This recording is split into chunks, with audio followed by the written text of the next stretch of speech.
Bread built civilizations. It filled the granaries, organized the harvests, and carved the first numbers into clay. Cities rose from the earth, walls were built, markets appeared, temples reached toward the sky. Civilization was no longer fragile. It had structure, it had power, but power has a weakness. It must be fed. Cities grew larger, fields stretched farther beyond the walls, and the grain kept moving, from farmers to storehouses to temples to rulers. Bread had become the bloodstream of the city, and whoever controlled that flow controlled everything. But controlling bread did not only mean controlling people, it meant controlling time. Grain could be stored. Harvests could be measured. For the first time in human history, a city could survive the winter without fear of the next hunt. The future could be planned, and planning required records. Records required authority, and authority always gathered around what people could not live without: bread. In many ancient cities, grain was not simply food, it was payment. Workers were paid in grain. Soldiers were paid in grain. Builders of walls and temples received their rations as bread. To control grain was to control labor, and to control labor was to build empires. Ships loaded with grain crossed rivers and seas. Caravans carried barley across deserts and mountains. Empires built roads, not only for armies, but for bread. Because an army without bread was only a crowd of hungry men, and a city without grain was only days away from chaos.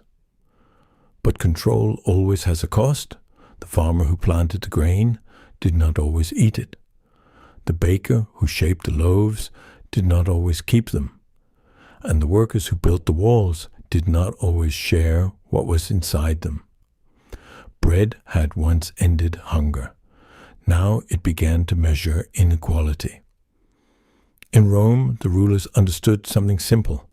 A hungry crowd is dangerous, but a fed crowd can be quiet. So they distributed bread, not as charity, but as strategy. Bread and circuses, food and spectacle. Keep the stomach full and the city stays calm. But the balance was fragile. When grain ships were late, when harvests failed, when the price of bread rose, the streets changed. Crowds gathered, voices grew louder, and hunger became political. Throughout history, revolutions have often begun with bread.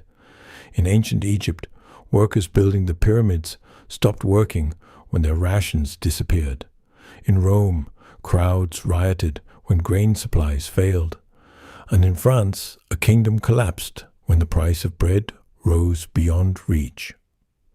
Bread had once brought stability. Now it exposed instability, because bread was not just food, it was expectation. Every city promised it.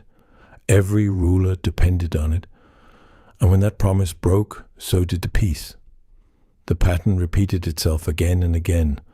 Empires rose on grain. Empires depended on grain. Empires collapsed when grain failed. And yet the bread itself never changed. Grain to stone, stone to flour, flour to water, water to fire.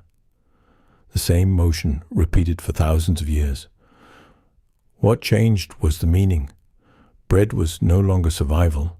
It was economy. It was politics. It was power. Civilization began with bread, but it would also be judged by it, because every society, ancient or modern, must answer the same question. Who controls the bread, and who goes hungry? The wandering had ended. The cities had risen. The empires had spread. But the story of bread was only beginning.